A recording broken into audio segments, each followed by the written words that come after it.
नमस्कार। वैदिक ज्योतिष के इस सेशन में आप सभी का स्वागत है। इस सेशन में हम समझने की कोशिश करेंगे 10th हाउस को, आपके प्रोफेशन को, किस तरह से गुरु का ट्रांजिट, शनि का ट्रांजिट प्रोफेशन के अंदर परिवर्तन लेके आता है। जॉब स्विच करना, जॉब के अंदर पॉलिटिक्स को महसूस करना, जॉब लाइफ का सामान्य तरह से न चल पाना, जॉब वर्सेस बिजनेस के डिलेमास का होना, तो इन सब डिलेमास को हम इस सेशन में डील करने की, एड्रेस करने की कोशिश करेंगे। अगर आप सेशन को यहाँ तक देख रहे हैं तो आप जुड़ चुके हैं एस्ट्रोलॉजर हेमंत के साथ। कनेक्ट को बनाए रखिएगा, इंस्टा हैंडल को फॉलो कर लीजिएगा। कोई भी आपका कंसर्न है आप इंस्टा पे मैसेज ड्रॉप कर सकते हैं। तो आइए शुरुआत करते हैं इस सेशन की। वैदिक ज्योतिष के अंदर प्रोफेशन को अगर आपको समझना है तो 10th हाउस को, प्लैनेट शनि को, D10 चार्ट को जो दशामांश कुंडली है, कारकांश कुंडली को और कारकांशा कुंडली के भी 10th हाउस के स्वामी को देखना होता है। तो काफ़ी सारी चीज़ें हैं प्रोफेशन को देखने के लिए। 10th हाउस में कौन सा प्लैनेट बैठा है इसको भी एक बार देखना होता है। तो क्वेश्चन ये आता है कि किस प्लैनेट के ऊपर फोकस किया जाए। अगर आपके 10th हाउस में 4 प्लैनेट बैठे हुए हैं तो किस प्लैनेट को प्राथमिकता दी जाए। कौन सा प्लैनेट है जो आपके प्रोफेशन को डिसाइड करने में महत्वपूर्ण रोल अदा कर रहा है। D10 चार्ट प्रोफेशन के बारे में कुछ और बता रहा है, कारकांशा कुंडली कुछ और बता रही है, कारकांशा का दशम भाव कुछ और बता रहा है, दशाएं कुछ और बता रही हैं, ट्रांजिट में कुछ और व्यवस्था चल रही है। तो आपको इनके बीच में डिफरेंस क्रिएट करना होगा कि इनके बीच में डिफरेंस क्या है।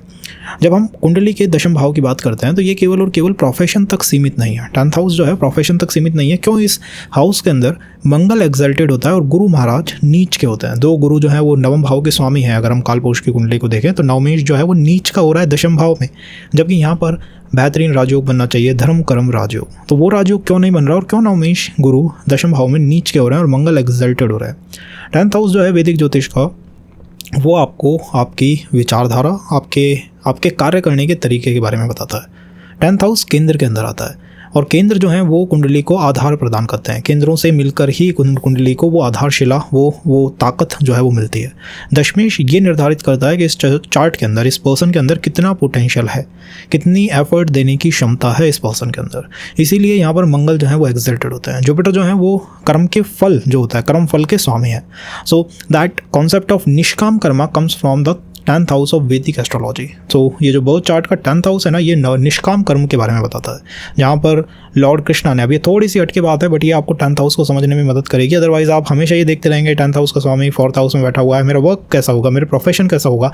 बट ये सेम चीज़ आपको कारकांशा कुंडली या D10 चार्ट में देखने को नहीं मिलेगी। और वहाँ पर क्या आता है, वहाँ पर कॉम्प्लेक्स हो जाती है सिचुएशन। इतनी कॉम्प्लेक्स सिचुएशन हो जाती है कि आपको ये समझ नहीं आएगा कि एट द एंड कौन सा प्लैनेट है जो मेरे वर्क को इन्फ्लुएंस कर रहा है। सो देयर इज दिस निष्काम कर्म कॉन्सेप्ट कि इंसान को जो कर्म है वो निष्काम तरीके से करना चाहिए। आप कर्म पे फोकस करिए, उसके फल के ऊपर फोकस मत करिए, वो आपके हाथों में नहीं है।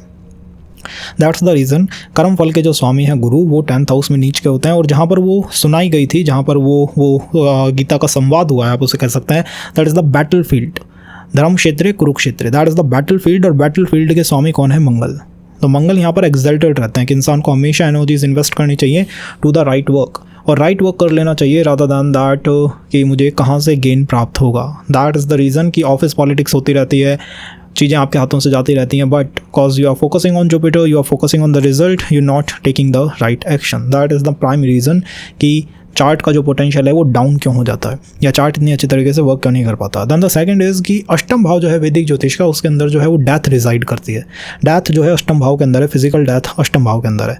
तो नवम भाव से कौन सी यात्रा शुरू होती है? मोक्ष 12th हाउस में। मोक्ष अगर अष्टम भाव में मृत्यु है तो मोक्ष तार्किक तरीके से, लॉजिकल तरीके से नवम भाव में होना चाहिए।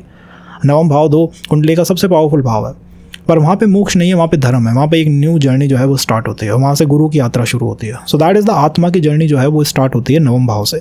आत्मा के साथ जो न्याय किया जाता है according to the karmas, that is in the 10th house. तो वहाँ पर गुरु जो है वो कमज़ोर हो जाते हैं और उसके साथ न्याय की व्यवस्था की जाती है। इसीलिए वहाँ से शनि की राशि जो मकर है वो स्टार्ट हो जाती है। That is only for the judgement. तो शनि की जो मकर राशि है, ये कुंडली के जिस भी हाउस के अंदर पड़ती है, वहाँ पर इंसान के साथ कार्मिक जजमेंट होते रहते हैं। उस पर्सन के साथ कार्मिक जजमेंट होंगे। बहुत वृषभ कुंडली के लोग आते हैं, वृषभ लगन है जिनकी, एंड जैसे कि उनके फादर के साथ कुछ ना कुछ कार्मिक होता रहता है। मतलब फादर के अंदर पोटेंशियल बहुत शानदार है, पर्सन बहुत अच्छे हैं, देव तुल्य पर्सन है, but still that person not doing great in life. The prime reason is मकर जो है नवम भाव में आ गई है। तो there is this karmic judgement हो रहा है उनके साथ, not the basis of this karmas और this life karmas but the previous life.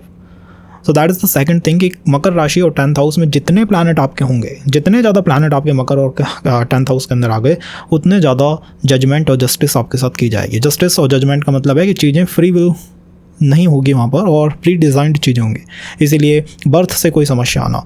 ऐसे लोग होते हैं जो बहुत अच्छा काम करना जानते हैं, बहुत स्किल है उनके पास, टैलेंट कूट कूट के भरा हुआ है, बट बर्थ से ही उनको कोई समस्या है, फाइनेंशियल वीकनेस है, हेल्थ में वीकनेस है, एजुकेशनल क्राइसिस आ गया है कि बर्थ से इसके साथ कुछ ऐसा हुआ जो पिछले जीवन के कारण हुआ, उससे इसके इस जीवन का भी पोटेंशियल जो है वो रुका हुआ है, वो टैप है। Then the third thing is, अब थोड़ा हम प्रैक्टिकल में आ जाते हैं, जॉब वर्सेस बिजनेस, इसको कैसे डिसाइड किया जाए। देखिए, जॉब वर्सेस बिजनेस को डिसाइड अगर आपको करना है तो आपको लगन को पकड़ना होगा और आपको अपने 10th हाउस को पकड़ना होगा।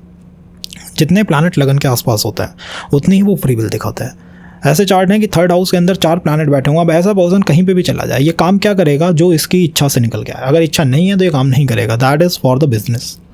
दैन द सेकंड, अगर आपके 6th हाउस के आसपास काफ़ी प्लैनेट है कि साहब इसके 5th भाव में बहुत प्लैनेट है, 7th हाउस में बहुत प्लैनेट है, तो ऐसा पर्सन प्रॉबेबली जॉब की तरफ जा सकता है। द सेकंड इज़ शनि का। अगर शनि रेट्रोग्रेड हो गए चार्ट में कहीं पर भी, तो ऐसे जातक जो है जॉब से बिजनेस, बिजनेस से जॉब, इस डिलेमा के अंदर भी रहते हैं और शनि इनको बार बार जॉब में लेके आते हैं। तो ये बिजनेस स्टार्ट करने की कोशिश करेंगे, इनको लेगेसी नहीं मिलती।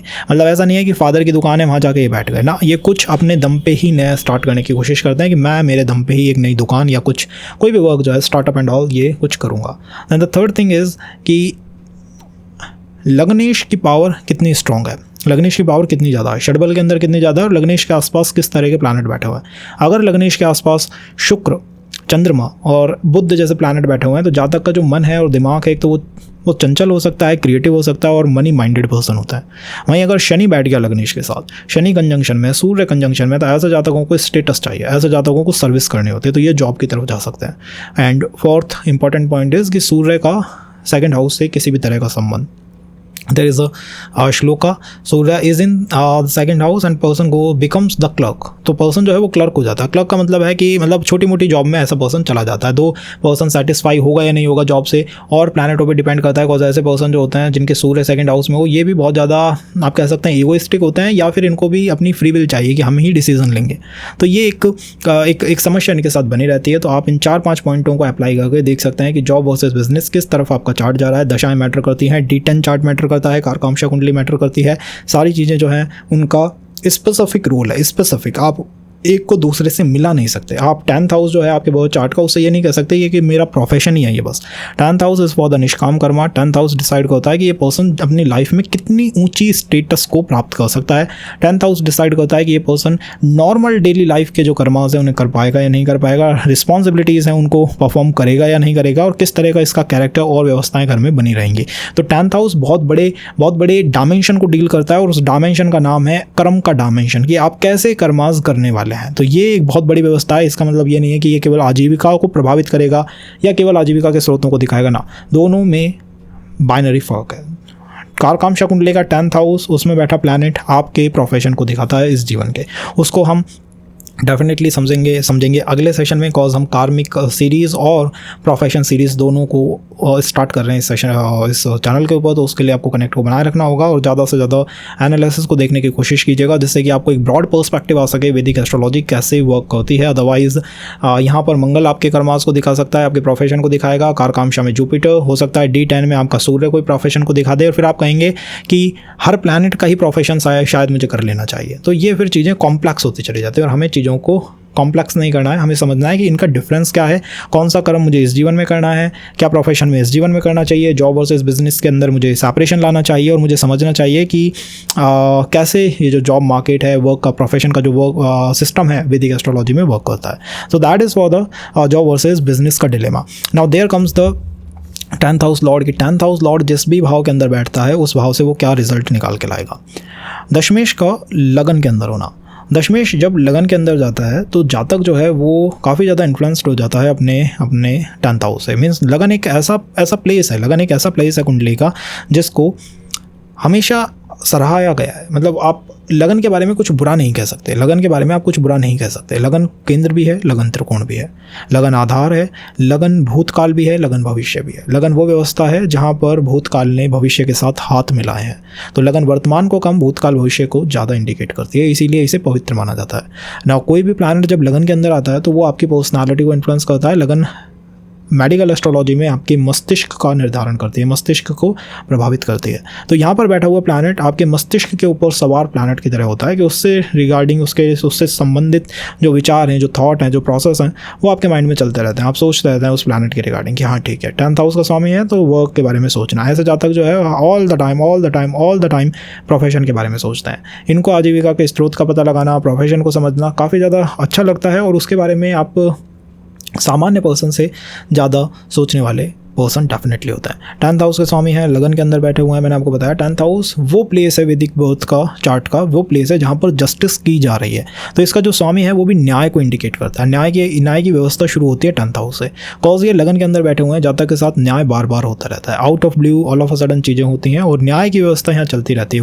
कोई काम आप गलत करो या मत करो, अगर कोई मैलेफिक प्लैनेट लगन के अंदर आके बैठ गया है तो वो इंडिकेट करता है कि पर्सन ने पास्ट लाइफ में कोई ऐसा वर्क करा है जिसके कारण पर्सन के साथ इस जीवन के अंदर न्याय किया जा रहा है। तो ऐसे जातक अपने पोटेंशियल को काफ़ी टाइम लूज़ कर देता है। मैंने अपनी लाइफ में ऐसे देखे हैं जो असाधारण टैलेंट, असाधारण स्किल्स को अपने अंदर समेटे हुए हैं, पर वो उनके साथ कुछ ऐसा हुआ कि वो बस सामान्य व्यवस्था से हटकर कहीं और अपने ध्यान को लगा देता है। तो ऐसे जातक अध्यात्म में बहुत आसानी से चले जाता है। ऐसे जातक ईजीली स्पिरिचुअल वर्ल्ड के अंदर चले जाते हैं, ईजीली मेडिटेशंस के अंदर चले जाते हैं, बिकॉज ये समझना चाहते हैं कि why that all happened with them. सो इसको आप डिफरेंट नहीं कर सकते, मतलब आप ये नहीं कह सकते कि केवल आजीविका के बारे में ही सोचेंगे।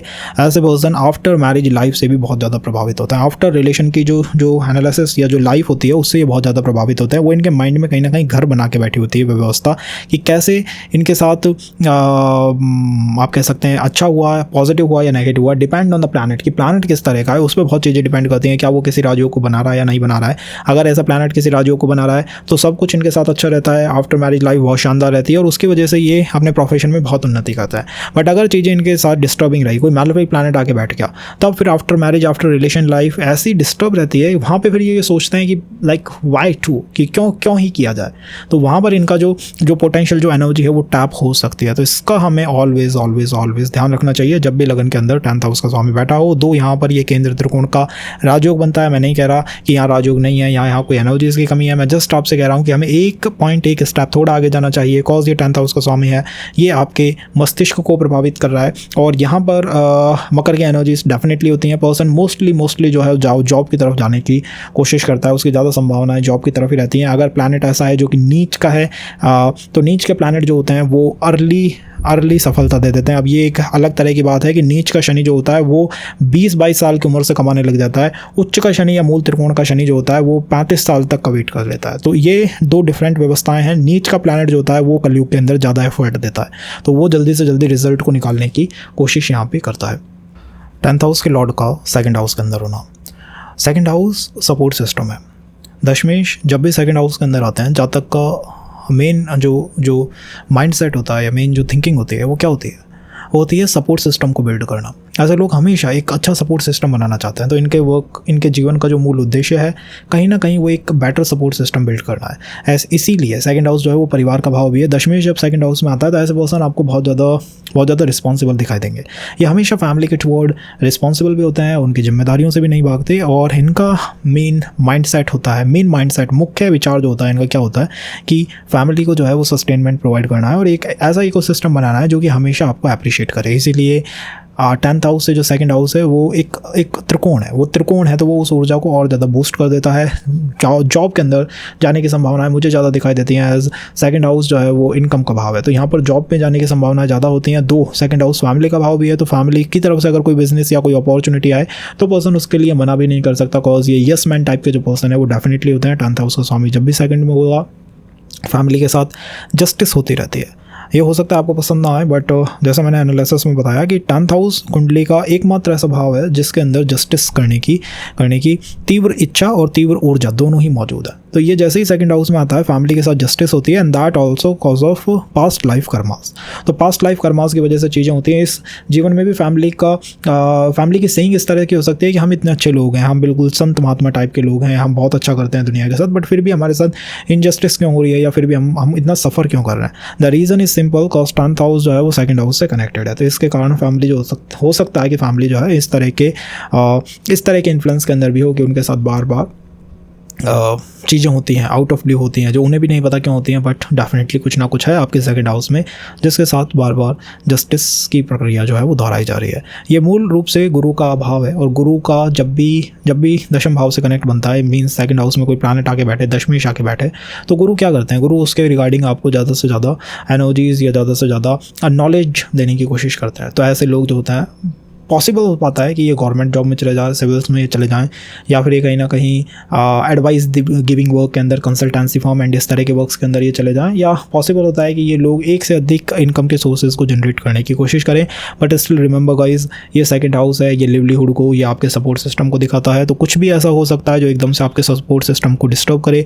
इसी हाउस के अंदर बैठे हुए प्लैनेट्स में मैंने देखा है कि एकदम से जॉब में कुछ भी हो जाना, मैनेजमेंट से इश्यूज़ का आ जाना, सीनियर्स से ना बन पाना, इस तरह की भी व्यवस्थाएं बन जाती हैं अगर दशा ठीक ना हो। तो आपको केवल इन चीज़ों के ऊपर अपना फोकस रखना है। कभी भी किसी एल्डर पर्सन के साथ विरोध करने की बिल्कुल भी मत सोचिएगा, या किसी स्पिरिचुअल पर्सन को, स्पिरिचुअल एंटिटी को बिल्कुल भी अब्यूज़ करने की या उसके बारे में कुछ बुरा बोलने की बिल्कुल भी मत सोचिएगा। एज सेकंड हाउस के अंदर दशमेश है, तो यहाँ पर जो भी प्लैनेट है, जो भी मतलब जुपिटर का यहाँ इन्फ्लुएंस है, तो उसके साथ इंस्टेंट जस्टिस होती है। आपने कुछ कहा और वहाँ से तुरंत कुछ ना कुछ एनर्जी रिलीज हुआ और उसने आपको अफेक्ट कर दिया, तो उससे हमें सावधान रहना चाहिए। अगर यही प्लैनेट थर्ड हाउस में हो, तो दशमेश और थर्ड हाउस के अंदर किस तरह का संबंध आप देखते हैं। दशमेश केंद्र है, केंद्र का स्वामी है, और थर्ड हाउस त्रिषडाय भावों के अंदर आता है। यहाँ कर्म और काम दोनों का मिलन हो रहा है। 10th हाउस जो है कर्म का भाव है और थर्ड हाउस जो है वो काम का भाव है। तो दशमेश जब भी थर्ड हाउस में आएगा, जहाँ तक अपने काम से बहुत ज़्यादा इन्फ्लुएंस होता है, अपनी डिज़ायर से बहुत ज़्यादा इन्फ्लुएंस होता है। पैशनेट पर्सन होता है, एक क्रिएटिव पर्सन होता है, एक ऐसा पर्सन होता है जो अपनी इच्छाओं को हमेशा प्रायोरिटी देगा। उसके लिए इच्छाएँ फर्स्ट आती हैं, उसकी डिज़ायर्स फर्स्ट हैं, और सब कुछ उसके लिए सेकेंड या थर्ड पे आ सकता है। और चीज़ों में वो आपका ये एग्रीमेंट कर सकता है, और चीज़ों में वो कहीं ना कहीं आपकी बातें मान सकता है। बट व्हेन कम्स डिज़ायर, उनमें ऐसे पर्सन नहीं रुकते हैं। तो ऐसे पर्सन अपनी इच्छा से काम करने वाले, द फर्स्ट एनर्जीज की अपनी इच्छा से ही हमेशा काम करते हैं, चाहे वो मैरिज भी हो। इसको आप केवल आजीविका से नहीं जोड़ सकते, जैसे मैंने आपको एनालिसिस में बताया। That is like the broad horizon, जो ब्रॉड पर्सपेक्टिव है आपका आपके वर्क सेक्टर को लेके, आपके कर्म को लेके, वो किस तरह का है कि कहीं ना कहीं जहाँ तक के मन में होता है कि जो भी काम करूँगा मैं अपनी इच्छा से करना चाहूँगा। तो अपनी इच्छा मीन्स डिज़ायर जो है वो इनकी टॉप नॉच प्रायोरिटी होती है। बुद्ध का इन्फ्लुएंस है, तो ऐसे वर्क में जा सकते हैं जिसमें कम्युनिकेशन का इन्फ्लुएंस हमेशा बना रहे। कम्युनिकेशन का इन्फ्लुएंस इन्हें हमेशा अपने वर्क के अंदर देखने को मिलेगा। अगर कोई टेक्निकल प्लैनेट है तो ऐसे लोग टेक्निकल साइड्स पे जा सकते हैं, बीट द इंजीनियरिंग हो गया या कंप्यूटर साइंस हो गया, तो CS में चले जाते हैं, ऐसे पर्सन हो सकते हैं। और अगर टेक्निकल नॉलेज नहीं है तो ह्यूमैनिटी की अगर इनको जानकारी है, तो भी ऐसे वर्क में ही जाएंगे जिसमें कम्युनिकेशन कोई रोल प्ले करे। कई बार लोग BPO सेक्टर जो होते हैं वहाँ पर चले जाते हैं। कई बार लोग कम्युनिकेशन सेक्टर्स में डिफरेंट टाइप के, जो आप कह सकते हैं डिफरेंट टाइप के जो सेक्टर्स होते हैं, डिफरेंट टाइप की जहाँ पर जॉब के डोमेन्स होते हैं, बट उनका मेन वर्क क्या होता है, कम्युनिकेशन साथ। तो कम्युनिकेशन से रिलेटेड ये कुछ ना कुछ अपने जीवन में इंपॉर्टेंट करके जाते हैं। लेट एज में कई बार इनको ऑटोबायोग्राफी या कुछ ना कुछ राइटिंग की भी इच्छा हो जाती है। ऐसे जातक भी मैंने देखे हैं जिनको राइटिंग की कोई इच्छा हो गई लेट एज में, और बिजनेस की तरफ जाने की यहाँ प्रबल संभावनाएं देखी गई है। एज थर्ड हाउस जो है वो डिजायर्स का भाव है, तो यहाँ पर बिजनेस में जाने की भी संभावनाएं जो है वो प्रबल होती हैं। कॉज ये काम और कर्म का संबंध है, मुझे लगता है ये बहुत शानदार संबंध है। इनके बारे में मैं आपको एक विशेष बात बताता हूँ कि थर्ड हाउस और 10th हाउस दोनों ही उपापचय भाव है, 3, 6, 10, 11। तो 10th एकमात्र ऐसा केंद्र है जो उपापचय है। अब उपापचय का मतलब क्या होता है, वृद्धि करने वाला। तो जब भी इनका संबंध होता है, वृद्धि होती है। किस में वृद्धि होती है, कर्म में भी और काम में भी, दोनों में वृद्धि होती है। ऐसे जातक वही करेंगे जो उन्हें अच्छा लगेगा, चाहे मैरिज हो, रिलेशन हो, चाहे प्रोफेशन हो, चाहे नॉर्मल रिस्पॉन्सिबिलिटीज़ हो। अगर इनके समझ आएंगी तभी ये उनको डिलीवर करेंगे। तो ये ऐसा योग है जिसमें उपापचय भाव की एनर्जीज़ ने सब कुछ को एक्सल्टेड कर दिया, सब कुछ को बहुत ज़्यादा एक्सट्रीम पे ला के रख दिया। तो कई बार इनको महसूस भी हो सकता है कि ये काफ़ी ज़्यादा एक्सट्रीम एनर्जी की साइड पे रहते हैं, या तो बहुत ज़्यादा डिप्रेसिव हो जाते हैं या बहुत ज़्यादा एक्सट्रीम एनर्जी की साइड पे रहते हैं। क्रोध का आना इस भाव में बहुत ज़्यादा पॉसिबल है। कॉज जब इच्छाएं पूरी नहीं होती, क्रोधात भवति सम्मोहा, सम्मोहा स्मृति विभ्रमा, तो वो फिर एंगर की तरफ भी चला जाता है। तो इच्छा पूरी होना the top priority. Then the 4th house, 10th house 4th house का संबंध ऐसा है, 2 केंद्रों का संबंध है, और 10th हाउस 4th हाउस से सबसे दूरी पे बैठा हुआ केंद्र है। 10th हाउस 4th हाउस से लिटरली सबसे दूरी पे बैठा हुआ केंद्र है। तो इसका मतलब है आपके 10th हाउस ने कितनी लंबी यात्रा करी है। 10th हाउस के स्वामी ने इतनी लंबी यात्रा करी है कि वो 4th हाउस में आ गया। उसने सब कुछ देखा है, आपने लाइफ बाय लाइफ सब कुछ को देख लिया, आपने इच्छाओं को देख लिया, आपने स्वयं के ऊपर वर्क करके देख लिया, फैमिली के लिए आपने काम करके देख लिया। अब ये 4th हाउस में आया, और 4th हाउस कुंडली का एकमात्र ऐसा भाव है जो आपको आनंद प्रदान करता है, जो आपको चिरानंद जो है वो 4th हाउस के अंदर मिलता है। इस हाउस के अंदर बैठा हुआ दशमेश मूलतः आनंद की तलाश में होता है। ऐसे पर्सन मुख्यतः ऐसे होंगे, उनका व्यवहार ऐसा होगा कि उन्हें आनंद की प्राप्ति चाहिए, हर काम में उनको आनंद मिलना चाहिए। अगर आनंद नहीं मिल रहा है, हैप्पीनेस नहीं है, सेटिस्फैक्शन नहीं मिल रही है, जॉब सेटिस्फैक्शन, तो फिर वो पर्सन उस काम को छोड़ने में देरी नहीं करते। तो जॉब सेटिस्फैक्शन इनके लिए प्राइम थिंग है। प्राइम मतलब वो मुख्य है, उसके अलावा और सब कुछ को ये त्याग सकते हैं, but job satisfaction, that comfort को त्याग पाना यहाँ पे बहुत मुश्किल होता है। 10th हाउस और 4th हाउस का संबंध है। 4th हाउस किस व्यापार को डील करता है? 4th हाउस के कारकों की संख्या 1 से ज़्यादा है। चंद्रमा भी कारक है, शुक्र भी यहाँ इन्फ्लुएंस करता है, गुरु भी यहाँ इन्फ्लुएंस करता है, क्योंकि 4th हाउस मदर का भाव है। 4th हाउस ऐसा भाव है जो कि अपना डोमिनेंस कभी असर्ट नहीं करता। जैसे आपकी मदर कभी डोमिनेंस असर्ट नहीं करती, वो बस आपका ध्यान रखना या केयर या आपकी टेक केयर करना चाहते हैं कि आपका ध्यान रख ले बस। तो 4th हाउस इस तरह का भाव है। इसमें बैठा हुआ प्लैनेट जो है वो किसी भी तरह के वर्क में जाने की उसको स्वतंत्रता होती है, किसी भी तरह के काम को वो कर सकता है और लाइफ में वो काम को चेंज भी करता रहता है। मुख्य इच्छा क्या होती है कि जॉब सेटिस्फैक्शन। जॉब सेटिस्फैक्शन कहीं है तो ये वहाँ पर है। अगर इन्होंने ऑफिस पॉलिटिक्स देखी, ऑफिस में डिस्टर्बेंस एंड ऑल ये देखे, तो इनको वो काम पसंद नहीं आएगा। सबसे मुख्य चीज़ क्या है कि कंफर्ट बना रहे, हैप्पीनेस जो है वो वहाँ से आती रहे। हर वर्क के अंदर ये हैप्पीनेस को तलाश करना चाहते हैं। अगर आप इनसे मैरिज के बारे में पूछेंगे, ये पहले ही आपसे कह देंगे आफ्टर मैरिज हैप्पीनेस है या नहीं। रिलेशन के बारे में पूछेंगे, आप पहले ही ये कह देंगे कि आफ्टर रिलेशन हैप्पीनेस है या नहीं। मतलब 10th हाउस ने इस तरह से इनके व्यवहार को मोल्ड और शेप कर दिया है। कॉज 10th हाउस का स्वामी है, 4th हाउस के अंदर बैठा हुआ है। आई थिंक कर्म और मोक्ष का एक बहुत शानदार जो कनेक्शन है वो यहाँ पे बन चुका है। तो ये अपने से मतलब रखने वाले, अपने कामों को करने वाले और पब्लिक फॉलोइंग की इनकी बहुत ज़्यादा एक इच्छा होती है। ये मैंने एक दबी हुई इच्छा देखी है जब भी 10th हाउस का स्वामी 4th हाउस में होता है। इन्होंने पास्ट लाइफ में इतना करा है लोगों के लिए, मतलब फैमिली के लिए कुछ कर चुके हैं, अपने ऊपर ये फोकस कर चुके, इच्छाओं को ये पूरा कर चुके। इस जीवन की इनकी मेन इच्छा कहीं ना कहीं अधूरी है, वो रुक गई है पब्लिक फॉलोइंग की। तो पब्लिक फॉलोइंग की इनकी इच्छा रह जाती है। कई बार ये पॉलिटिक्स में चले जाते हैं, इनको लोगों की ध्यान रखना, लोगों को ध्यान रखना बहुत ज़्यादा पसंद होता है। कई बार ये डिफरेंट तरह के वर्क में चले जाते हैं कि साहब हम तो ज्ञान को शेयर करेंगे, ज्ञान को स्प्रेड करेंगे, इसीलिए जुपिटर भी यहाँ का कारक होता है। कई बार ये कॉर्पोरेट वर्ल्ड की तरह चले जाते हैं, कॉज शुक्र भी यहाँ डोमिनेट करता है। तो अगर इनको अगर कोई मेल है जिसे फेमिनाइन एनर्जी से बहुत ज़्यादा आपका वो हैप्पीनेस प्राप्त होती है, तो वो किसी न किसी कॉर्पोरेट को ज्वाइन करना, कॉर्पोरेट कल्चर की तरफ जाना, फेम, नेम और मनी की तरफ जाना अपने लिए बेटर समझता है। बट कहीं रेस्ट्रिक्शन अगर है, लिमिटेशंस अगर हैं, कहीं पे सब कुछ रुक गया है और इनको बहुत ज़्यादा एफर्ट देने पड़ रहे हैं, गवर्नमेंट जॉब में हो सकता है बहुत ज़्यादा एफर्ट देने हो, किसी कॉम्पिटिटिव एग्जाम को क्लियर करने में बहुत एफर्ट देने हो, तो वो इनकी कप ऑफ टी नहीं होती। उससे ये कहते हैं कि बस यहाँ से कैसे भी ना कैसे करके निकलना है। दो कई बार हो सकता है कि जॉब की संभावनाएं बन जाए, डिपेंड ऑन द प्लैनेट, कारकांशा कुंडली एंड ऑल चीज़ें। बट मुख्यतः इनका व्यवहार किस तरह का होता है वो मैंने आपको इसमें समझाने की कोशिश करी है। अगर यही 5th हाउस में हो तो 10th हाउस का 5th हाउस से संबंध। 5th हाउस क्या है? 5th हाउस ज्ञान है और दशम भाव कर्म है। ज्ञान का कर्म के साथ जब भी संबंध होता है बहुत शानदार संबंध बनता है और वो आपको जो भी आपने नॉलेज प्रदान प्राप्त करी है, जो भी आपने डिग्रीज़ प्राप्त करी हैं, जिस भी एजुकेशन स्ट्रीम में आप रहे हैं, उसको सीधा आपके प्रोफेशन से कनेक्ट करने में मदद करती है। मतलब वहाँ पर वो कनेक्शन का ब्रेकेज आपको नहीं देखने को मिलेगा कि साहब इसने एजुकेशन प्राप्त कर ली, अब ये जॉब नहीं मिल पा रही है इसको, ऐसा नहीं होता है। 10th हाउस 5th हाउस का संबंध बना, एजुकेशन जॉब से कनेक्ट होगी ही होगी। मतलब इसके चांसेस जो हैं आपका ये अबो 80 और 85 जो है इसके चांसेस बन जाता है। Then the second thing is कि 5th हाउस आपके ज्ञान का भाव है, 5th हाउस आपकी नॉलेज का भाव है और 10th हाउस का स्वामी उसमें अंदर आके बैठ गया है। पूरा जो इनका थिंकिंग प्रोसेस होता है, पूरा थिंकिंग प्रोसेस होता है रीस्टार्ट करना। ऐसा समझते हैं कि ये अपनी लाइफ को कहीं ना कहीं रीस्टार्ट कर रहे हैं, उस लाइफ को कहीं ना कहीं ये ग्रो करने की कोशिश कर रहे हैं और ये कुछ ना कुछ नया जो है इस जीवन के अंदर प्राप्त करने की कोशिश कर रहे हैं। जब भी 10th हाउस के स्वामी 5th हाउस के साथ संबंध बनाता है, मुझे ये संबंध इसलिए पसंद है कि ये संबंध आपको एक तो श्योरिटी दे देता है। कहीं ये श्योरिटी नहीं होती है कि साहब मैंने एजुकेशन तो ले ली बट वो प्रोफेशन में टर्न होगी या नहीं, तो ये वो श्योरिटी दे देता है कि दोनों में लिंक है। दैन द सेकेंड इज कि ये यहाँ पर इंस्टेंट जस्टिस करता है। रिलेशंस में इंस्टेंट जस्टिस होता है, ऐसे लोग जैसे ही रिलेशन में जाते हैं जस्टिस हो जाती है। मतलब ये काफ़ी ज़्यादा उसके अंदर इन्वॉल्व नहीं होंगे, काफ़ी ज़्यादा उसके अंदर इन्वेस्ट नहीं होंगे। कॉज 10th हाउस के स्वामी में अगर आप एनालिसिस देख के आए तो आपको पता होगा कि इसके अंदर कर्म करने की मूल इच्छा होती है, कर्मों के साथ न्याय करने की चीज़ की इच्छा होती है, इंस्टेंट जस्टिस ये करना चाहता है। तो ऐसी जस्टिस रिलेशंस के अंदर होती रहती है।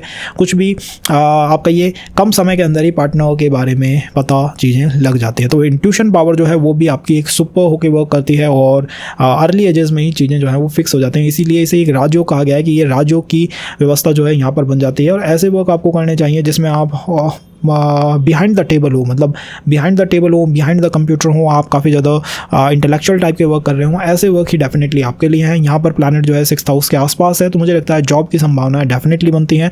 जॉब से बिजनेस की तरफ जा तक जा सकता है, बट पहले उसे कोशिश करनी चाहिए कि वो जॉब की तरफ जाए, और उसे कोशिश करनी चाहिए कि वो टेक्निकल स्ट्रीम की तरफ रहे, जिससे कि उसे आसानी से एजुकेशन को प्रोफेशन से कनेक्ट करने में मदद मिल पाए। तो ये एक व्यवस्था यहाँ पर डेफिनेटली बनती है। ज्ञान की व्यवस्था है, तो ज्ञान से रिलेटेड कोई भी काम करना, कई बार एस्ट्रोलॉजर्स की कुंडलीज में, ये चार्ट में ये योग आपको बहुत देखने को मिल जाएगा, 10th हाउस और 5th हाउस का जो संबंध है। तो ये एक बहुत शानदार संबंध निकल के आता है वैदिक ज्योतिष से, और मुझे लगता है राजयोग की ऊर्जा है, तो राजयोग होते हैं, वो काम को बहुत आसान बना देते हैं। अब कहीं ना कहीं ये सवाल भी हो सकता है कि दशमेश जो है अपने से अष्टम जा रहा है, तो दशमेश अपने से अष्टम जा रहा है। जी हाँ, दशमेश अपने से अष्टम जाके बैठा हुआ है, बट यहाँ पर जो अष्टम है वो उस वर्क की सस्टेनेबिलिटी को दिखाता है। और वो मैंने जैसे ही आपको बताया, जिस इंसान में ज्ञान बहुत होता है ना, वो पहले ही, मतलब किसी भी चीज़ में जाने से पहले ही वो उसको हर एंगल से एनालिसिस कर लेता है। मैं इसमें जा रहा हूँ, चाहे वो रिलेशन हो कि ये कितने समय तक चलेगा, जॉब है कितने समय तक चलेगी, इनका मेन कंसर्न क्या होता है, सस्टेनेबिलिटी। और सस्टेनेबिलिटी ऑफ दिस थिंग कितनी है, कॉज ये एक न्यू स्टार्ट कर रहे हैं, हर चीज़ में ये एक न्यू स्टार्ट कर रहे हैं। इसे आप कह सकते हैं कि पास्ट लाइफ में इन्होंने कहीं ना कहीं उस मोक्ष को टच करा है, कहीं ना कहीं टच करा है, कि मतलब है जिनकी जितनी रिस्पॉन्सिबिलिटीज़ थी उनको ये अदा करके आ गए हैं, और इस जीवन में ये लाइफ को उस कार्मिक साइकिल को हो सकता है एक बार रीस्टार्ट करने की कोशिश कर रहे हों। तो स्पिरिचुअल तो पर्सन डेफिनेटली होता है, और स्पिरिचुअलिटी में भी मुझे लगता है नई अच्छी फाउंडेशन ले करने की आदत होती है, कि कुछ ना कुछ अच्छी फाउंडेशन रखी जाए। तो कर्म से डरने वाले भी, कार्मिक जस्टिस से डरने वाले भी, और कोई अच्छी नींव या अच्छी आपका ये इस्टेब्लिशमेंट करने वाले भी पर्सन जो होते हैं, वो उनका दशमेश आपको 5th हाउस के अंदर देखने को आसानी से मिल सकता है। अगर हम बात करें 6th हाउस की, तो 10th हाउस और 6th हाउस का किस तरह का संबंध है, दोनों ही एक ही तत्व के संरक्षक हैं, एक ही तत्व के प्रणेता हैं, और वो तत्व है अर्थ तत्व। 10th हाउस भी अर्थ है, 6th हाउस भी अर्थ है। अर्थ का अर्थ से जब भी संबंध बनता है, स्टेबिलिटी जहाँ तक चाहता है, हर चीज़ में स्टेबिलिटी चाहता है, वो सिक्योरिटी चाहता है। सिक्योरिटी स्टेबिलिटी कहाँ से आ सकती है, जॉब से आसानी से आ सकती है। तो 10th हाउस का लॉर्ड 6th हाउस में होता है, तो आपका ये 80 से ज़्यादा % चांस होते हैं, 80% से ज़्यादा चांसेस होते हैं कि जातक जो है वो जॉब को अपना मूल कार्य मानेगा, तो वो जॉब की तरफ जाने की मूल कोशिश करेगा, इस तरह से कहा जा सकता है। कॉज यहाँ पर मंगल की ऊर्जाएं बहुत होती हैं। अगर प्लैनेट भी इसी तरह का है, मीन्स अगर आपके वो चार्ट के अंदर भी मंगल की ऊर्जाएं हैं, आपके 6th हाउस में वाटर एलिमेंट नहीं आ रहा है, तो पॉसिबिलिटीज़ हो सकते हैं कि आप मिलिट्री की तरफ, आप ड्रेस की तरफ जाने की कोशिश करें, यूनिफॉर्म की तरफ आप जाने की कोशिश करें कि मुझे तो यूनिफॉर्म चाहिए। भी पुलिस सर्विसेज में आप जा सकते हैं, मिलिट्री सर्विसेज में आप जा सकते हैं, या किसी डिफरेंट टाइप की सर्विस में आप जा सकते हैं, बट वहाँ पर डिसिप्लिन मैटर करेगा। कॉज 6th हाउस जो है वो प्रारब्ध भाव है। प्रारब्ध ऐसा नहीं, देखिए प्रारब्ध में और लेफ्ट ओवर में यही फर्क होता है। लेफ्ट ओवर कर्मास क्या होता है, ठीक है हो जाएगा। लेफ्ट ओवर कर्मा जिसके भी होते हैं वो ऐसा होता है कि जिसने कर्ज ले रखा है किसी से, उसको फर्क नहीं पड़ता, ठीक है चुका दूंगा, आज नहीं कल दे दूंगा, कल नहीं परसों। प्रारब्ध ऐसा नहीं होता। प्रारब्ध है कि मैं इसे लिख दिया सो लिख दिया, that is like the discipline. उसमें गलत है सही है जो भी है, डिसिप्लिन है। तो डिसिप्लिन यहाँ पे मैटर करता है, और डिसिप्लिन मोस्टली जो है वो जॉब की तरफ ही आपको देखने को मिलेगा। हाँ, बिजनेस में अगर ऐसा पर्सन है, अब प्लैनेटरी अलाइनमेंट ऐसे हो सकते हैं, शनि रेट्रोग्रेड है तो हो सकता है, उसमें हमें क्या देखना चाहिए, उसमें हमें देखना चाहिए कि ये पर्सन जॉब से बिजनेस में स्विच कर सकता है, बट वहाँ पर भी ये बिजनेस ऐसे करेगा जैसे ये जॉब कर रहा हो। मतलब सारी जो बिज़नेस की फाउंडेशन है वो यही पर्सन करेगा, कोई थर्ड पर्सन उसमें नहीं इन्वॉल्व होगा, सब कुछ मेहनत यही करेगा। तीसरा पर्सन हो सकता है इनकी फैमिली में नेक्स्ट जनरेशन हो, अंकल पक्ष हो या कोई और पक्ष हो, वो उसका ज़्यादा से ज़्यादा रिजल्ट या आनंद ले पाएंगे। And the third thing is कि ये जॉब की तरफ ही उस तरह ज़्यादा रहता है। मतलब जैसे ये तो एक काम कर रहे हैं, बस इनके लिए वो जॉब की तरह ज़्यादा रहता है। ऐसे भी आपको लोग देखेंगे कि 10 बजे जहाँ पे सामान्य तौर से 10 बजे जहाँ पे बिज़नेस ओपन होता है, वो 6 बजे बिज़नेस या दुकान की शटर खोल देते हैं, और दैट इज़ द डिसिप्लिन। तो वो पर्सन, उनसे अगर आप जाके पूछेंगे तो वो दुकान भी उन्होंने एस्टैब्लिश करी होगी, और अपनी लाइफ की टर्म में वो बस उसे इस्टेब्लिश ही करते रह गए। तो ये एक व्यवस्था है 10th हाउस और 6th हाउस की।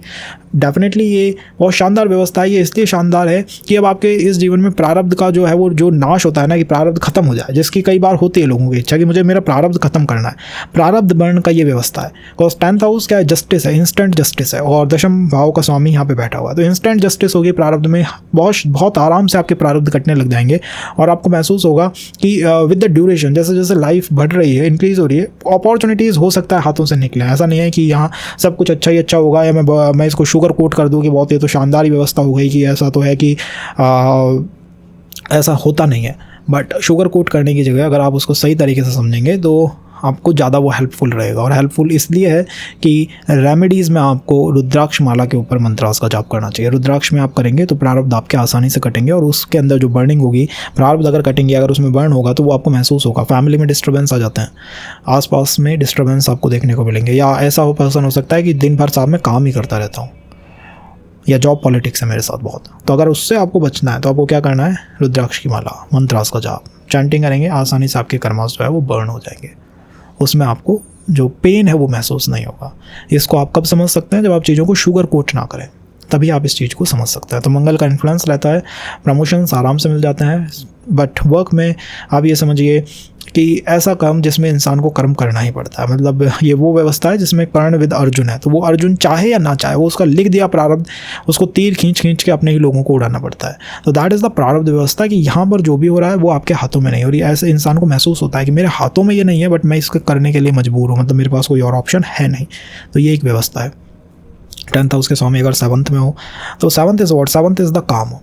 7th इज़ द काम, और काम का मतलब होता है इच्छाएं। और 3rd हाउस भी काम है, 11th हाउस भी काम है। तो तीनों में क्या फ़र्क है, 3rd हाउस से काम स्टार्ट होता है, पास्ट लाइफ की आत्मा उस काम को स्टार्ट करती है। 7th हाउस में वो होल्ड होता है। 7th हाउस को इसलिए कहते हैं मैरिज का या पार्टनरशिप का भाव है। यहाँ पे एक तीसरा पर्सन आएगा आपकी लाइफ में, और वो आपको बताएगा आप सही डायरेक्शन पे हो या नहीं हो। 11th हाउस में क्या होता है, 11th हाउस में जहाँ तक सब कुछ को साइडलाइन कर देता है। वो कहता है इस काम की पूरी करना है, मतलब अब या तो ये इच्छा पूरी होगी या ये हमेशा के लिए दफन होगी। तो वो व्यवस्था है 11th हाउस के अंदर। दैन 7th हाउस में जैसे मैंने कहा काम होल्ड होता है। यहाँ डिज़ायर्स जो होती हैं वो होल्ड होती हैं। यहाँ इंसान सोचने लगता है, वो समझने की कोशिश करता है कि मैं सही पथ पे हूँ या नहीं, सही डायरेक्शन में मैं हूँ या नहीं। जब भी 10th हाउस का स्वामी 7th हाउस में आएगा, ज़्यादा का क्वेश्चन भी ऐसा ही होगा। वो आपके पास आएगा ना, उसका क्वेश्चन आपको ऐसे ही देखने को मिलेगा, मैं राइट ट्रैक पे हूँ या नहीं। इनको प्राप्ति हो चुकी है, चीज़ें इनको प्राप्त हो गई हैं, बट इनका मेन कंसर्न क्या है कि मैं राइट ट्रैक पे हूँ या नहीं, मैं सही कर रहा हूँ या नहीं कर रहा हूँ। बिजनेस को ये हाउस इंडिकेट करता है, तो बिजनेस की तरफ जातक के जाने की कुछ संभावनाएं हो सकती हैं। अगर काफ़ी प्लैनेट आ गए 6ठे हाउस के आसपास तो वो संभावनाएं खत्म हो जाती हैं। बट अगर एक ही प्लैनेट है, 2 प्लैनेट है, 7th हाउस में है, तो पार्टनरशिप में बिजनेस की हल्की फुल्की संभावनाएं जो है वो बनी रहती हैं। यहाँ पर जहाँ तक चीज़ों को मैनेज करने वाला होता है, ठीक है, मैं अपनी तरफ से एनर्जी दूंगा और चीज़ों को मैनेज करने की कोशिश करूँगा, तो ये एक बहुत अच्छी एनर्जी है। 7th हाउस काम का भी भाव है, कर्म और काम का जो संबंध होता है मुझे बहुत शानदार संबंध लगता है, बिकॉज ये आपको अपलिफ्ट करता है, ये आपको एक बेटर पर्सन बनाता है। एक रिफाइनमेंट है इसके अंदर। 2 केंद्रों का संबंध है, तो एक राजयोग बन चुका है। और यहाँ पर मूलतः जो ऊर्जा होती है वो ऐसे प्लैनेट की है जो कि हमेशा एप्रिशिएशन चाहता है, हमेशा एप्रिशिएशन चाहता है। शुक्र की ऊर्जा होती है, एप्रिशिएशन चाहता है। एकमात्र ऐसा स्टार है बहुत तेजी, एकमात्र ऐसा प्लैनेट है सॉरी, जो बहुत तेज़ी से चमकता है, मतलब अपनी और ध्यान आकर्षित करता है। तो यहाँ पर बैठा हुआ दशमेश भी अपनी तरफ ध्यान आकर्षित करेगा। कर्म में ये कुछ ऐसा कर जाएंगे इस लाइफ के अंदर, ऐसा काम कर जाएंगे कि इनके ऊपर हमेशा ध्यान बना रहे। और ये इनकी इच्छा भी होती है, अगर ये मोटरसाइकिल भी चला रहे हैं, कार भी ड्राइव कर रहे हैं, तो ऐसा करने की कोशिश करेंगे कि मेरे जैसी कोई और ड्राइव कर नहीं सकता, कि मेरे ऊपर अट्रैक्शन आ जाए। दैट इज़ द मेन फंडा, मेन फिलॉसफी क्या है कि मेरा ऊपर ध्यान आ जाना चाहिए। ध्यान आकृष्ट करने का योग आप इसे कर सकते हैं। सो यही योग आपको बिजनेस में कई बार ले जाता है। यही योग आपको हर चीज़ को एक डिफरेंट तरीके से करने में मदद करता है। यही योग आपको कॉर्पोरेट कल्चर पे ले जाता है। यही योग आपको पब्लिक फॉलोइंग करने की व्यवस्था में भी ले जाता है कि मेरी पब्लिक फॉलोइंग बने। ऐसी भी इच्छाएं हो सकती हैं। यहाँ पर सफलता आप कहिए बहुत तेज़ी से आती है क्या? सफलता डेफिनेटली आती है, बिकॉज पर्सन का ध्यान जो होता है वो प्रोफेशन पे होता है, बट स्टिल फीमेल्स जो होती हैं वो चीज़ों को ब्रेक और मेक कर सकती हैं। अगर ऐसे जातकों की कुंडली में कहीं पे भी चंद्रमा और शुक्र एक साथ आ गए तो फीमेल्स के कारण बहुत अपॉर्चुनिटीज़ आपके हाथों से जाती हैं। तो यहाँ पर ये 7th हाउस की एनर्जी है जिसका हमें हमेशा ध्यान रखना चाहिए। कोशिश करनी चाहिए कि एक पर्सन, एक फ्रेंड ऐसा है, एक बेस्ट फ्रेंड ऐसा हो जो हमारे साथ रहे और जो हमको हमेशा ये बताता रहे कि हम राइट ट्रैक पे हैं या नहीं। अगर इनको ये नहीं पता लगेगा तो ये किताब उठाएंगे, ये जॉब पे जाएंगे, थोड़ी देर जाएंगे, बट फिर इनके मन में थिंकिंग आएगी, ख्याल आएगा सही कर रहा हूँ या नहीं कर रहा हूँ। तो ये इससे हमें बचना चाहिए। इसी के बाद अगला जो भाव है वो है अष्टम। अष्टम क्या है? अष्टम इज द मोक्षा। ये सेकंड है मोक्ष का। तो मोक्ष पहला हुआ है कर्क राशि में, दान सेकंड इज द अष्टम भाव में मोक्ष हो रहा है, और थर्ड मोक्ष होगा आपका 12th हाउस में। तो जो अष्टम भाव का मोक्ष है ये फिजिकल मोक्ष है। जो ये बॉडी है इसका भी तो मोक्ष होगा, इसका भी कोई ना कोई लिबरेशन होगा। तो वो जो फिजिकल डेथ है वो अष्टम भाव में रिसाइड करती है, वो वहाँ पर होती है। दशमेश जो है जब भी अष्टम भाव के अंदर जाता है तो वो क्या होगा, उस पर्सन की थिंकिंग जो है कहीं ना कहीं अष्टम भाव से प्रेरित होगी। तो दशमेश की फर्स्ट लेयर है आजीविका की लेयर, कि आजीविका में ये क्या करेगा। तो प्रोफेशन के अंदर हो सकता है ये काफ़ी ज़्यादा छुपे हुए वर्क करने की इच्छा रखते हो। मैंने कई देखे हैं कि ऐसे वर्क में चले जाते हैं जो कि बहुत ज़्यादा हिडन टाइप का हो। एस्ट्रोलॉजी एक हिडन वर्क है, म्यूज़िक इंडस्ट्री हिडन वर्क है, डॉक्टरी भी, उसके अंदर भी चीज़ें काफ़ी टेक्निकल हैं। इंजीनियरिंग में चले जाएंगे उसमें भी टेक्निकल चीज़ें काफ़ी हैं। कई बार फॉरेंसिक साइंटिस्ट जो होते हैं वो भी इस तरह के हो सकता है। 8th हाउस आपको रिसर्च करने में मदद करता है, PhD एंड ऑल इसमें जा सकते हैं। 8th हाउस आपको मदद करेगा ज्ञान संचय करने में, तो आप ज्ञान संचय करने में लगे रहेंगे। 8th हाउस आपको मदद कर सकता है एकदम से नई नई चीज़ों को प्राप्त करने में। तो ऐसे लोग टू बी फ्रैंक कलेक्शंस में भी जा सकते हैं, दो इंडिया में ऐसे कोई जॉब स्ट्रीम नहीं है, बट डेफिनेटली फॉरेन कंट्रीज़ में जो कलेक्टर्स होते हैं, जो चीज़ों को कलेक्ट करना पसंद करते हैं, वो हो सकता है। पास्ट से जुड़ा कुछ काम कर सकते हैं, तो ऐसे आजीविका के स्रोत बनते हैं। देन द सेकंड इज कि जस्टिस होती है, कार्मिक जस्टिस डेफिनेटली होती है, कॉज ये अष्टम भाव है और अष्टम भाव राहु का भाव है। इसमें जो भी होता है ना एकदम से होता है। अब यहाँ पर व्यवस्था क्या बनी कि पर्सन में पोटेंशियल लिमिट से ज़्यादा है। ऐसे पर्सन्स का पोटेंशियल जो होता है वो बहुत शानदार होगा, आपको देखने को मिलेगा जो बहुत गहरा गाना गाते हैं, जो बिल्कुल आपकी आत्मा को छू जाए ना। कॉज यहाँ पे क्या हुआ है, यहाँ पर फिजिकल बॉडी और आत्मा में सेपरेशन हुआ है। आत्मा की यात्रा नव भाव से शुरू होगी, फिजिकल बॉडी की डेथ हुई है अष्टम में, तो उनकी बातें गहराई तक जो होती हैं, गहराई तक, तो ये उस गहराई का भाव है। यहाँ पे जब भी दशमेश आगे बैठेगा ना, वो आपसे कहेगा क्या कि कोई ऐसा वर्क करते हैं जो बहुत ज़्यादा इन डेप्थ में जाता हो, बहुत ज़्यादा गहराइयों तक जाता हो। तो ऐसे पर्सन हो सकते हैं कि गहराई में जाके वो बात करते हो। और ऐसे ही चार्ट्स में मैंने देखा है 10th हाउस के स्वामी का अष्टम भाव होने में, मैंने काफ़ी बार देखा है कि ये जो पर्सन होते हैं इनके साथ कुछ ना कुछ फैमिली रिलेटेड होता है। फैमिली रिलेटेड इनके साथ कुछ ना कुछ होता है, मतलब कुछ होता है फैमिली में जो इनके पोटेंशियल को टैप करने की कोशिश कर रहा है, रोकने की कोशिश कर रहा है। कई बार एंसेस्ट्रल प्रॉपर्टी रिलेटेड इश्यूज़ होते हैं, फालतू में उनमें लगे हुए हैं। कई बार होता है कि साहब मैं कभी भी ऐसे गलत काम को नहीं करना चाहता था बट मुझे करना पड़ा। तो कुछ ना कुछ होता है जो फैमिली की तरफ से आता है, उससे इन्हें थोड़ा सावधान रहना चाहिए। बट यही एक बात है जो इन्हें रोकती है। पब्लिक फॉलोइंग डेफिनेटली इनकी स्ट्रांग होती है और अपनी इच्छाओं को पूरा करने में ये माहिर होते हैं और उसमें ये विश्वास रखते हैं। एक से अधिक multiple source of income definitely हो सकती है अगर अष्टम भाव में 10th हाउस का स्वामी हो। एक बात आपको ध्यान रखनी है कि फैमिली की तरफ से कुछ अगर आए, पॉजिटिव हो नेगेटिव हो, उसका बहुत ध्यान रखेगा। वो नहीं आपके पूरे स्ट्रक्चर को इन्फ्लुएंस करेगा, वो मतलब ऐसा नहीं है कि आजीविका को इन्फ्लुएंस करेगा, पूरे स्ट्रक्चर को जो इन्फ्लुएंस करेगी वो फैमिली इन्फ्लुएंस करेगी। तो ये बात है जिसका हमें ध्यान रखना चाहिए। दशमेश अगर नवम भाव में हो तो इसके तो कहने ही क्या, धर्म कर्म राजयोग है वो यहाँ पे डेफिनेटली बना हुआ है। 10th हाउस के हैं, 9th हाउस में बैठे हुए हैं। 9th हाउस में बोलते हैं गुरु की ऊर्जाएं रहती हैं, तो गुरु टाइप का पर्सन ऐसा प्रतीत होता है कि महाराज की एनर्जीज आपके ऊपर बहुत ज़्यादा हैं। और ऐसा पर्सन जो है वो कंसल्टेंसी फॉर्म, ज्योतिष, आपका ये किसी भी तरह के टीचर, फिलोसोफर, गाइड, फ्रेंड ऐसे बनने की कोशिश बहुत करते हैं। इन लोगों की इच्छा क्या होती है कि आत्मा को टच किया जाए, आत्मा के ज्ञान का प्रचार प्रसार किया जाए। जो वैदिक व्यवस्थाएं होती हैं, अब जैसे ये वैदिक कल्चर है, इंडियन कल्चर जो है, इसको आप टू बी फ्रैंक सनातनी और वैदिक कल्चर कह सकते हैं। तो यहाँ पर आपको ऊंचे पद, हाई पोस्ट जब मिल सकती है अगर 10th हाउस नवे भाव से कनेक्टेड है। बिकॉज आपकी आत्मा जो है, आपकी जो स्पिरिचुअल बॉडी है, वो आपको बहुत सपोर्ट कर रही है। तो बड़ी पोस्टों की जब बात आएगी कुछ बड़ा करने की, तो ऐसे आत्मकारक, ऐसे पर्सन को ढूंढा जाएगा जिसका दशमेश या तो अष्टम में हो या नवम में हो, कुछ बड़ा करना है। तो दैट बड़ा करने वाला जो पर्सन होता है वो यहाँ पे होता है। और ये काफ़ी जुपिटर रिलेटेड पर्सन होता है। मतलब ये ऐसा नहीं है कि बाइक को कुदा देंगे कि साहब बाइक कुदा के हम कोई रिकॉर्ड बनाना, ना, वो उस तरह के पर्सन ये नहीं है। ये क्या कहते हैं कि हम ज्ञान से कुछ ना कुछ करेंगे, हम ज्ञान से कुछ प्राप्ति करेंगे। तो ज्ञान की तरफ इनका बहुत ज़्यादा ध्यान होता है। क्या ये बिज़नेस में हो सकता है, फैमिली की तरफ से अगर कोई बिज़नेस है तो उसमें ये हो सकते हैं। दो, मुझे लगता है जॉब की तरफ पर्सन जा सकता है या कुछ ऊंची पोस्ट। अगर जॉब में ऊंची पोस्ट है तो ये वहाँ जाने को ज़्यादा अपनी प्रायोरिटी समझते हैं। और फैमिली में अगर बिज़नेस है तो उसमें भी संभावना होती है, कॉज नवम भाव है। तो फैमिली की सेविंग्स तो प्रोफेशन में डेफिनेटली इन्हें देखने को मिलेगी। भाई ऐसे भी ज़्यादा हैं जिन्होंने फैमिली का जीवन ही बदल दिया। आफ्टर द जॉब उन्होंने फैमिली को बदल के रख दिया। उन्होंने इतना फैमिली को सपोर्ट करा, वो फैमिली को जाने कहाँ पहुँचा दिया। तो वो ये योग है। कुल दीपक योग मंगल से बनता है, बट इसे आप टू बी फ्रैंक कह सकते हैं कि ये कुल के दीपक है। तो उस तरह की व्यवस्थाएं यहाँ बनती हैं। लेकिन उसके साथ ही निष्काम कर्म करना चाहिए। अगर सकाम कर्म कर दिया, काम फल के ऊपर आपने इच्छा लगा ली फल की, बिकॉज ये गुरु का भाव है, ये फल की बात करता है, ये काम करने से पहले फल की बात करता है। तो वो एक वीकनेस है। वो अगर आपने इच्छा लगा ली तो फिर चीज़ें आपके अनुकूल नहीं हो पाएंगी। फिर आपको जॉब में पॉलिटिक्स भी देखने को मिलेगी, फिर आप में जॉब में समस्याएं भी देखने को मिलेंगी। फिर आपको ऐसा लगेगा ठीक है या नहीं है, मतलब वो डिलेमा, वो कन्फ्यूज़न माइंड के अंदर अनायास आने लगेगा। तो उससे बचना चाहिए। अगर दशमेश दशम भाव के अंदर है, वैसे मैं इसको शानदार व्यवस्था मानता हूँ। जब भी कोई भाव का स्वामी अपने भाव में ही बैठा रहे, बस उसने अपने भाव को छोड़ने की कोशिश नहीं करी है। और कमज़ोर से कमज़ोर भी प्लैनेट है ना, कमज़ोर से कमज़ोर पर्सन जो है ना, वो अपने घर के बारे में सब कुछ जानता है। उसको अपने घर का ABCD सब पता है, कहाँ पे जीना है, कहाँ पे कमरा है, कहाँ पे AC है, कहाँ पे TV है। तो इसी तरह दशम भाव में बैठा हुआ है, ये कर्म के ऊपर, मतलब कर्म के टुवर्ड डेडिकेशन को दिखाता है।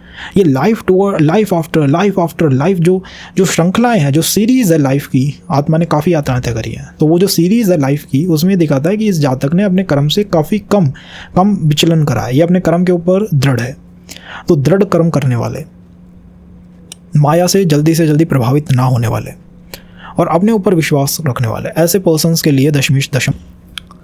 अदरवाइज नवम भाव आपके आसपास है, 11th हाउस आपके आसपास है। एक तरफ काम है, एक तरफ धर्म है, एक तरफ प्रमोशंस हैं, एक तरफ ग्रोथ है, पब्लिक फॉलोइंग है, बट फिर भी आपने अपने 10th हाउस को ही चुना है। आपके कर्मेश ने कहा है कि मैं 10th हाउस को नहीं छोड़ने वाला। इसका मतलब है कि आप अपने टैलेंट के ऊपर आपने बहुत वर्क करा, अपने स्किल्स को आपने बहुत रिफाइंड करा है। और मुझे लगता है कि ऐसे पर्सन्स के अंदर कुछ ना कुछ हिडन स्किल डेफिनेटली होती है। समटाइम्स ऐसे पर्सन बहुत ईजीली प्रेडिक्ट कर सकते हैं, बिकॉज हम एस्ट्रोलॉजी में हैं, तो आई थिंक प्रेडिक्शंस का जो पार्ट है वो बहुत ज़्यादा ईजी हो जाता है इन पर्सन्स के लिए। इंट्यूशन की पावर को आप कह सकते हैं। इनकी जो डेप्थ है किसी भी स्किल को लेके, इनकी जो डेप्थ है वो बहुत स्ट्रांग होती है और ये उसके ऊपर वर्क करना चाहता है। तो मोस्टली ऐसे पर्सन हो सकते हैं कि जॉब में भी कोई इनका जो सेट है, इनका जो प्री प्लान है, ये उसी में जाए। ये ऐसा नहीं है कि भाई ये जॉब निकली तो ये चाहिए, वो जॉब निकली तो वो चाहिए। इनकी एक सेट गाइडलाइन है कि मुझे क्या चाहिए, and that comes from the planet, कि वो प्लैनेट कैसा है। बुध है तो क्या काम करना चाहेगा, कम्युनिकेशन सेक्टर में जाएगा। मंगल है तो मिलिट्री में जाने की कोशिश करेगा। जो प्लैनेट है वो डिफाइन करता है किस तरह का काम इन्हें करना है। इसीलिए यहाँ पर मंगल जो है एक्साइटेड रहता है। मंगल क्या कहता है, एनर्जी दो, काम करते रहो, जो काम कर रहे हो वो करते रहो।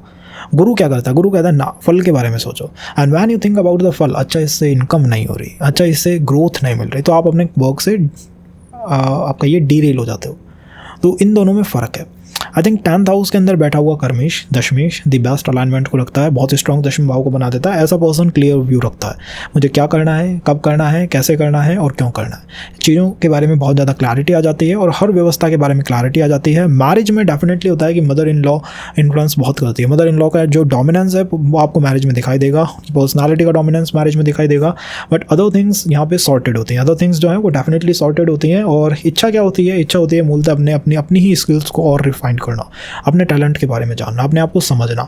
ऐसे पर्सन्स की मेन इच्छा होती है। समटाइम्स भी से कि पर्पस ऑफ लाइफ क्या है, तो वो यहाँ से निकल के आता है कि ऐसा जातक जानना चाहता है अपने आप को, क्योंकि उसका कर्मेश उसके 10th हाउस में बैठा हुआ, वो डेविएट नहीं हुआ है। उसके आसपास कितने भोग हैं, उसके सामने ही चतुर्थ भाव है, 10th हाउस के सामने ही चतुर्थ भाव है जहाँ पे आनंद है। 9th हाउस है पीछे जहाँ पे प्रमोशंस है, 11th हाउस आगे है जहाँ पे काम है, बट फिर भी वो क्रम में ही बैठा है। तो ये आप समझ सकते हैं कि अपनी रिस्पॉन्सिबिलिटीज़ को अदा करने वाले ऐसे पर्सन्स यहाँ पे होते हैं। जस्टिस कार्मिक होती रहती है, बट टू बी फ्रैंक इतने कर्मास मुझे यहाँ नहीं दिखाई देते, बिकॉज पर्सन जो है वो डेविएट नहीं हुआ है। देखिए वो डेविएट अगर हो जाता, चीट करता, किसी को लॉयल ना रहता, अपने कर्मों को ना करता, अपनी रिस्पॉन्सिबिलिटीज़ को अदा ना करता, तो उसकी तरफ कर्मास होते। बट ये लॉयल टाइप के पर्सन, चीटर तो ये नहीं होते, लॉयल पर्सन होते हैं और अपने वर्क को समझने और करने वाले। इस तरह की व्यवस्था यहाँ बनती है। अगर ये 11th हाउस में हो, दशमेश का 11th हाउस में जाना इसलिए अच्छा है कि कर्म और काम का संबंध हुआ है, और यहाँ पर जो काम है उसमें डिफरेंट है। 3rd हाउस भी काम है, 7th भी काम है, 11th का जो काम है वो ऐसा काम है कि बस इस जन्म में इच्छा को पूरा करना है या फिर छोड़ देना है। मीन्स लेट गो यहाँ से शुरू होता है, छोड़ देना है। क्योंकि इसके अगला जो भाव है वो क्या है, मुक्ति का भाव है। जब तक आप उस इच्छा को पूरी तरह ये ना मन बना लो कि पूरी हुई नहीं हुई तो बस छोड़ो, वो 11th हाउस में होता है। दशमेश जब 11th हाउस में होता है, जाता काफ़ी ज़्यादा इनलाइटेंड, काफ़ी ज़्यादा अवेकन टाइप का पर्सन, और जानने वाला होता है कि कौन सा काम उसे करना है और कौन सा काम उसे नहीं करना है। यहाँ पे बैठा हुआ जो प्लैनेट होता है वो इच्छाओं की तरफ ज़्यादा होता है, और इस जीवन में वो क्लैरिटी लाना चाहता है, हर काम को वो करके देखना चाहता है। तो ऐसे जातकों के जीवन में एक ही चैलेंज होता है, ये 4-4, 5-5 काम कर लेता है। अर्ली एजेस में ये कामों को बहुत स्विच कर लेता है, क्योंकि इनका मन किस में है कि हमें पता लगाना है कि व्हाट वर्क फॉर मी और व्हाट नॉट। तो हर चीज़ में ये इस तरह से व्यवहार करते हैं। रिलेशन एक से ज़्यादा देखने को मिलेंगे, मैरिज में भी यही संभावनाएं देखने को मिलेंगी। हर काम में बाइक चलाएंगे तो 4 तरह की बाइक चलाएंगे, कार चलाएंगे तो हर तरह की कार चलाना चाहेंगे। ये देखना चाहते हैं कौन सी चीज़ मेरे लिए है, कौन सी नहीं है। तो ये लेट गो करना चाहते हैं हर उस चीज़ से जो इनके लिए नहीं बनी है। और ये एक वीकनेस हो सकती है, एक समस्या हो सकती है, क्योंकि इसमें पोटेंशियल एनर्जी, मनी सबका इन्वेस्ट होता है, और फिर आपको ये नहीं समझ आता कि मैं कर क्यों रहा हूँ। मतलब मैं कर रहा हूँ ऐसा ठीक है, बट मैं क्यों कर रहा हूँ। तो ये एक मेन कंसर्न हो सकता है जो इनकी तरफ से आए। तो मुझे ये अलाइनमेंट अच्छी इसलिए लगती है कि आपको अर्ली एज में अच्छी फैन फॉलोइंग दिला देगी।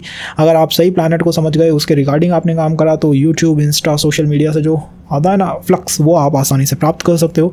तो यहाँ पर क्या मेन कंसर्न है कि आप अपने आप को पहचानो कि मुझे क्या करना है, मुझे क्या प्राप्त इस जीवन के अंदर करना है। That is the main concern. Business की तरफ हाँ हो सकते हैं, बिजनेस की तरफ कॉज आप 4 जॉब्स को तो चेंज करके नहीं देख सकते। जॉब में भी हो तो जॉब का जो सस्टेनेबिलिटी वो एक अंडर द क्वेश्चन की बात यहाँ पे बन सकती है, उसका हमें थोड़ा ध्यान रखना चाहिए। अगर यही प्लैनेट 12th हाउस में हो, 12th हाउस को आप कैसा मानते हैं? 12th हाउस क्या है? 12th हाउस लिबरेशन है, मुक्ति है। 11th में आपने पता लगा लिया क्या चाहिए क्या नहीं चाहिए। अब 12th हाउस में परम मुक्ति है, लिबरेशन है। 12th हाउस से ही नया स्टार्ट भी होता है। रेवती नक्षत्र में ड्रम है, रेवती नक्षत्र में लॉर्ड शिवा का वो नाद है जहाँ से व्यवस्था जो है दुनिया की वापस से शुरू होती है। तो 12th हाउस एकमात्र कुंडली का ऐसा भाव है जिसमें अंत और आरंभ दोनों है, अंत भी है और आरंभ भी है। यहाँ पे बैठा हुआ प्लैनेट किस तरह व्यवहार करेगा? देखिए, ये एक नाड़ी का कॉन्सेप्ट है कि दशमेश जब भी 12th हाउस में जाता है, ऐसे पर्सन से आप पूछिएगा क्या आपको ऐसा लगता है कि आपके जो सीनियर्स हैं, आपका जो मैनेजमेंट है, वो हमेशा गलत डिसीजन लेता है, और वो गलत डिसीजन ऐसे लेता है कि वो फर्म ही बंद हो जाए, कंपनी बंद हो जाए या लॉस में चली जाए। उनके डिसीजंस हमेशा आपको स्ट्राइक करते हैं, हमेशा आपको गलत महसूस होंगे कि ये गलत डिसीजन ले लिया। अपने कर्म के बारे में भी आपको ऐसा लगता है कि कर्म कार्य करने के बाद जो एनालिसिस होता है ना, कि कार्य करने के बाद जो एनालिसिस करते हैं वो ये लोग होते हैं। ये चाहते हैं कार्य करने के बाद उसको एनालाइज करें। बस यहाँ पे अंत है, 12th हाउस में अंत है, अंत के बाद आरंभ है। तो आप पहले समझना चाहेंगे कि मैंने क्या गलत करा और फिर एक नया काम शुरू करेंगे। तो ऐसे जातकों के अंदर जुपिटर की एनर्जी बहुत होती है। मैंने मोस्ट ऑफ द केसेस में MBA करे हुए लोग ऐसे ही देखे हैं, बिकॉज वो पहले ये पता करेंगे कि गलत क्या था, फिर वो कुछ नया सही शुरू करने की कोशिश करेंगे। तो ऐसे लोग जिनको जुपिटर का काम बहुत है, टीचर्स हो सकते हैं, फिलोसोफर्स हो सकते हैं। तो आजीविका में जो आपका ये आजीविका के स्रोत हैं वो काफ़ी ज़्यादा होते हैं। 12th हाउस है तो फॉरेन से लिंक हो सकता है, ओवरसीज से लिंक हो सकता है, कंसल्टेशंस में आपको रहना चाहिए। और आप क्या कर रहे हैं? आप किसी के अंदर देख रहे हैं क्या गलत था क्या सही है, क्या गलत था क्या सही है, क्या अंत, किसने अंत करा, किससे आरंभ हुआ। तो ये काम आपके लिए हो सकते हैं, कंसल्टेशन फर्म्स आपके लिए हो सकते हैं, जुपिटर रिलेटेड वर्क आपके लिए हो सकते हैं, spirituality, meditation, science and all, इनमें आप जा सकते हैं। मेडिकल सेक्टर में भी ज़्यादा जा सकता है। बहुत मेडिकल सेक्टर्स के लोग होते हैं जिनके 6ठे और 12th हाउस का संबंध हो, सीधा संबंध होता है और मेडिकल में आदमी चला जाता है, बहुत ईजीली चला जाता है। तो ये कुछ शानदार अलाइनमेंट है। मुझे लगता है इसी हाउस में कॉज शुक्र उच्च के होते हैं तो फाइनेंस एक प्रायोरिटी होती है, फॉर श्योर फाइनेंस आपकी प्रायोरिटी होती है। और मल्टीपल सोर्स ऑफ इनकम कोई भी ये जनरेट कर सकते हैं, depend on the planetary alignment की अलाइनमेंट कैसा है और काम ये किस तरह का कर रहे हैं। अगर ये काम ही ऐसा कर रहे हैं जिसमें ये खुद के अंदर ही कमियां निकालते रहेंगे तो फिर एक बार अंत करेंगे फिर आरंभ करेंगे, नया काम, एक बार अंत करना फिर आरंभ करना। वहीं अगर ये ऐसा काम करते हैं जिससे ये औरों को हेल्प करें, उनको एनालाइज कराने में कि आप क्या सही कर रहे हैं क्या गलत, तो वो इनके लिए ज़्यादा फेवरेबल है। तो यहाँ पर हमको थोड़ा सा हमें टिल्ट करना होगा, समझना होगा कैसे 10th हाउस 12th हाउस में परफॉर्म करता है। तो उसको आप कैसे कर सकते हैं? अपने पास्ट डिसीजंस को देखिए और समझने की कोशिश करिए कि मैंने किस तरह से इसे ऑपरेट करा है। तो ये है कुछ अलाइनमेंट्स आपके लिए। मैरिज में आफ्टर मैरिज जो हैप्पीनेस है उसको ऐसा लगता है कि इनकी मदर इन लॉ ही जो है वो डिस्टर्ब करने पे उतारू है। बस ये एक मैंने एडिशनल पॉइंट आपको मैरिज के पर्सपेक्टिव या पॉइंट ऑफ व्यू से बताया है।